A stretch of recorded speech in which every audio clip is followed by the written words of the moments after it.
Exodus. Exodus chapter 1. Now these are the names of the children of Israel which came into Egypt. Every man and his household came with Jacob: Reuben, Simeon, Levi, and Judah; Issachar, Zebulun, and Benjamin; Dan and Naphtali, Gad and Asher. And all the souls that came out of the loins of Jacob were 70 souls, for Joseph was in Egypt already. And Joseph died, and all his brethren, and all that generation. And the children of Israel were fruitful, and increased abundantly, and multiplied, and waxed exceedingly mighty, and the land was filled with them. Now there arose up a new king over Egypt, which knew not Joseph. And he said unto his people, Behold, the people of the children of Israel are more and mightier than we. Come on, let us deal wisely with them, lest they multiply, and it come to pass that when there falleth out any war, they join also unto our enemies, and fight against us, and so get them up out of the land.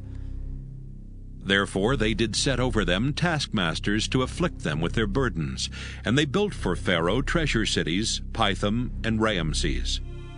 But the more they afflicted them, the more they multiplied and grew, and they were grieved because of the children of Israel. And the Egyptians made the children of Israel to serve with rigor. And they made their lives bitter with hard bondage, in mortar and in brick, and in all manner of service in the field.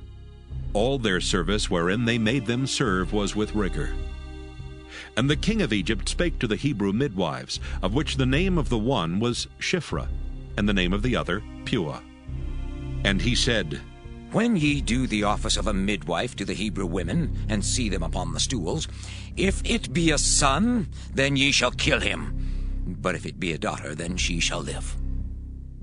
But the midwives feared God, and did not as the king of Egypt commanded them, but saved the men children alive.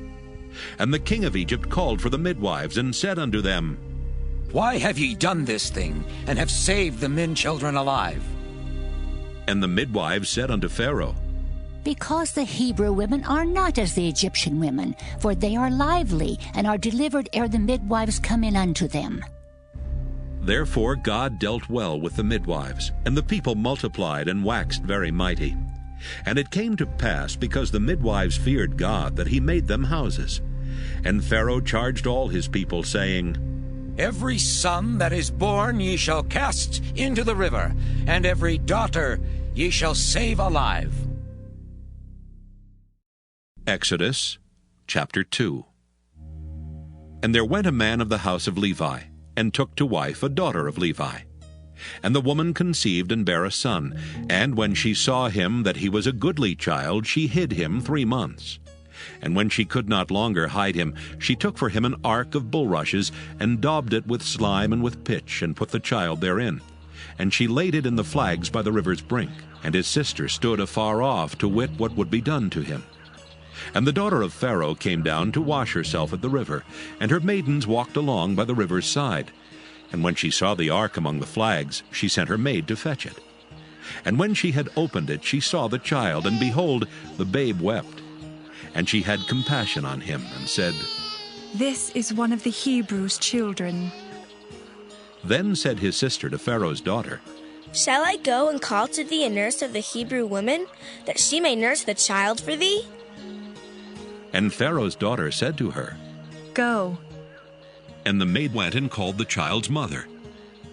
And Pharaoh's daughter said unto her, Take this child away and nurse it for me, and I will give thee thy wages. And the woman took the child and nursed it. And the child grew, and she brought him unto Pharaoh's daughter, and he became her son. And she called his name Moses. And she said, Because I drew him out of the water.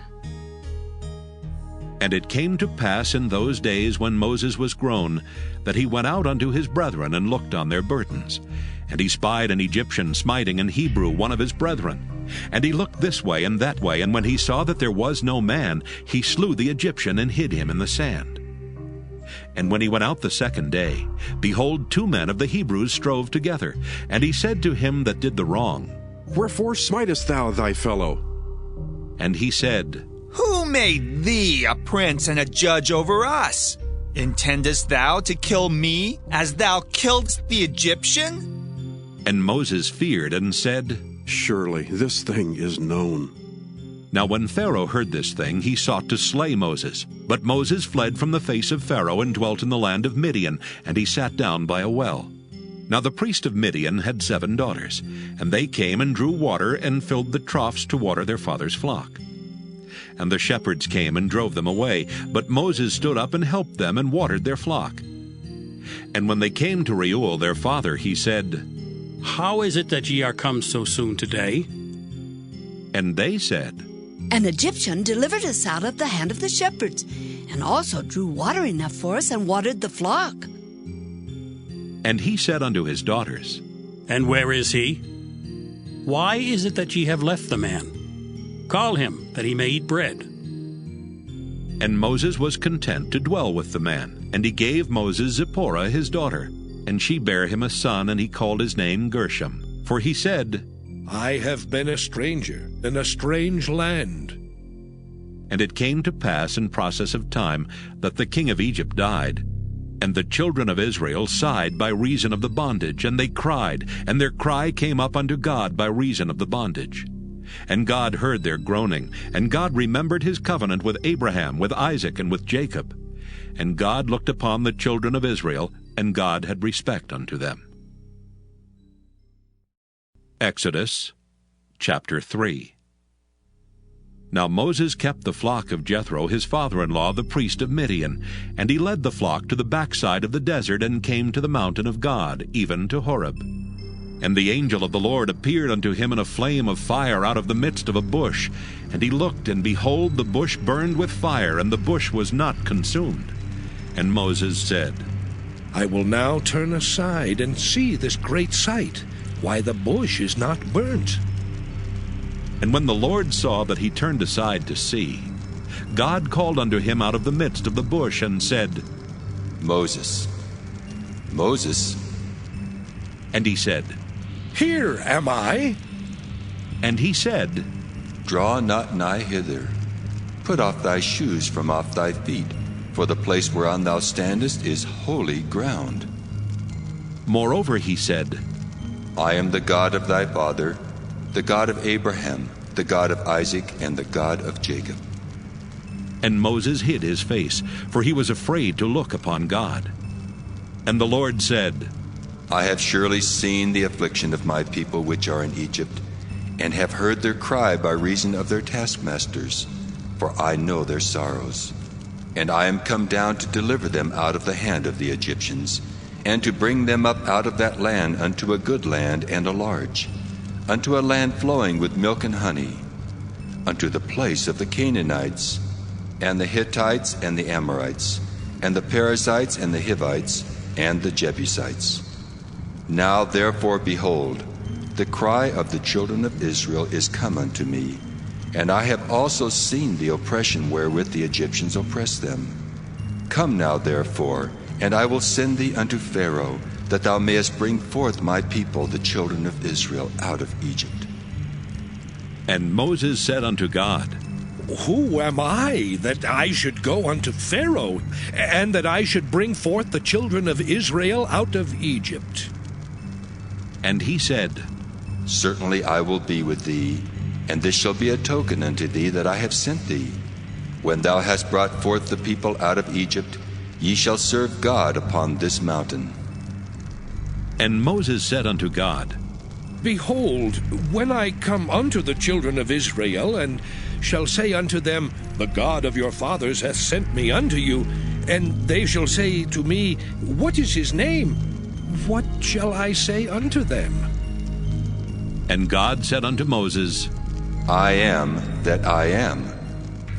And he said, Thus shalt thou say unto the children of Israel, I am hath sent me unto you. And God said moreover unto Moses, Thus shalt thou say unto the children of Israel, The Lord God of your fathers, the God of Abraham, the God of Isaac, and the God of Jacob hath sent me unto you. This is my name forever, and this is my memorial unto all generations. Go and gather the elders of Israel together, and say unto them, The Lord God of your fathers, the God of Abraham, of Isaac, and of Jacob, appeared unto me, saying, I have surely visited you and seen that which is done to you in Egypt. And I have said, I will bring you up out of the affliction of Egypt unto the land of the Canaanites, and the Hittites, and the Amorites, and the Perizzites, and the Hivites, and the Jebusites, unto a land flowing with milk and honey. And they shall hearken to thy voice, and thou shalt come, thou and the elders of Israel, unto the king of Egypt. And ye shall say unto him, The Lord God of the Hebrews hath met with us. And now let us go, we beseech thee, 3 days' journey into the wilderness, that we may sacrifice to the Lord our God. And I am sure that the king of Egypt will not let you go, no, not by a mighty hand. And I will stretch out my hand and smite Egypt with all my wonders, which I will do in the midst thereof, and after that he will let you go. And I will give this people favor in the sight of the Egyptians. And it shall come to pass that when ye go, ye shall not go empty. But every woman shall borrow of her neighbor, and of her that sojourneth in her house, jewels of silver, and jewels of gold, and raiment. And ye shall put them upon your sons and upon your daughters, and ye shall spoil the Egyptians.